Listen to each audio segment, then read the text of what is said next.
was an oven. Welcome to the Not Old Better Show. I'm your host, Paul Vogelzang. I saw the movie Hidden Figures last night here in Washington, D.C.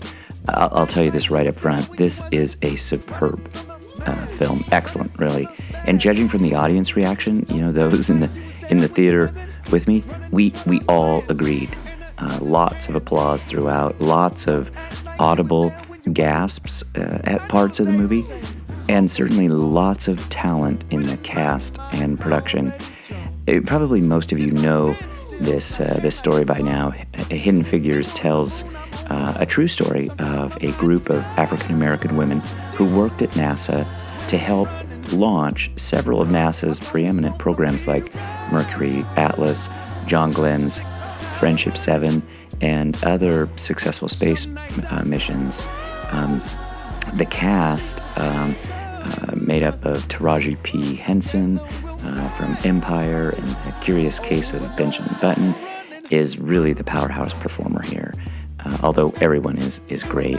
Of course, we had a chance to chat with Taraji P. Henson recently about her new book, Around the Way Girl, and it's a thrill to see her and to see her talent just explode. You know, given the time of year, there are more than just whispers about an Oscar for Taraji P. Henson's work as Katherine Johnson, the real-life math prodigy who works for NASA's Langley West Area Computing Unit. She and a number of other African-American women work in the segregated division as computers. That's what they're called.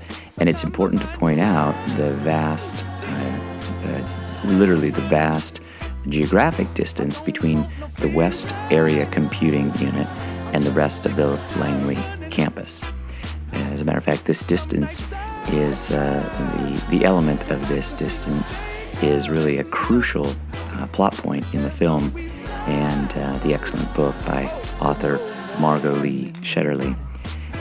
So when Johnson, and played by Taraji P. Henson, when she gets a promotion of sorts, she begins working on the team tasked with getting John Glenn and the other astronauts to and from space safely. It happens to be in another building away from the West Area Computing Unit, which is part of the segregated campus. Because of the era and location of segregationist Hampton, Virginia, where Langley is based, Johnson must literally run from her building to the Langley campus's only colored women's room, which is located at the West Area Computing Unit.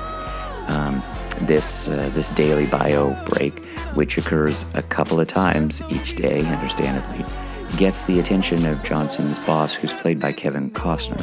And he does this excellently, by the way. And so I want to listen to a scene where Costner's character, Al Harrison, goes ballistic towards Taraji P. Henson's character, Johnson, demanding to know where Johnson goes so often each day. You're never where I need you to be. Where the hell do you go every day? The colored bathroom is a mile away. We all get to the peak together, or we don't get there at all.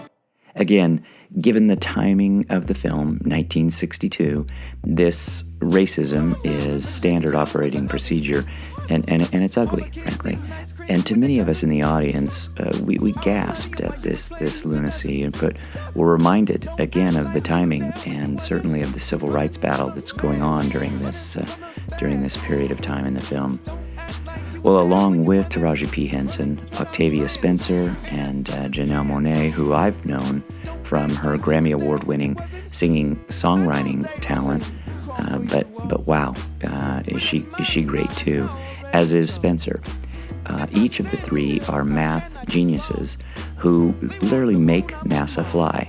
Monáe as an engineer who challenges both culture and the legal system to prevail, and Spencer, who is just brilliant as this subtle person who decides to make her own way by mastering Fortran computer language and the new IBM mainframe computer that nobody else can figure out. And in so doing, she carves out a new niche for herself in this kind of rapidly changing space agency. She becomes self-taught with Fortran. But it's a great cast with Costner, who just has these excellent mannerisms of the time, down perfectly. He's chomping on gum. Kirsten Dunst is excellent. Mahershala Ali, you'll know him from House of Cards. He is excellent. Jim Parsons of the Big Bang Theory fame as Sheldon Cooper. And Pharrell Williams' great music. You're listening to Runnin' now, which, again, given the kind of the down distance women's facility, is just a brilliant name for this piece of music.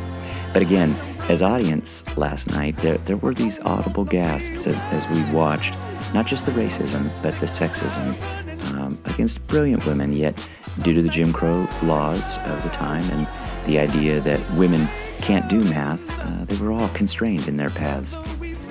They have to outpace their white male coworkers through their sheer skill and brain power, and not surprisingly, they encounter obstacles and hostilities. I happened to sit next to two NASA employees at last night's screening, and in conversation following the film, both of them felt the agency came off in a very positive way, saying how accurately and certainly informative the film is, and importantly, it makes you want to know more. It's an important movie for a number of reasons, not the least of which is that it spotlights how bigotry can hurt not just individuals, but an entire country. In my opinion, the final message is that when a challenge is great and urgent enough, attitudes towards race and gender can be overcome. It's hardly a bad thing to be reminded of that now, and meaningful in a heroic way, especially following the recent death of astronaut John Glenn. At one point in the film, John Glenn says he only wants numbers from Johnson. And I thought how heroic Johnson and the rest of the women are, and how important it is to recognize their contribution in all of this. This is a wonderful family film, perfect timing for the holidays. It's a story that needed to be told, and it's told in a triumphant manner. Go see Hidden Figures. I think you'll agree with me and the audience last night. It is fantastic.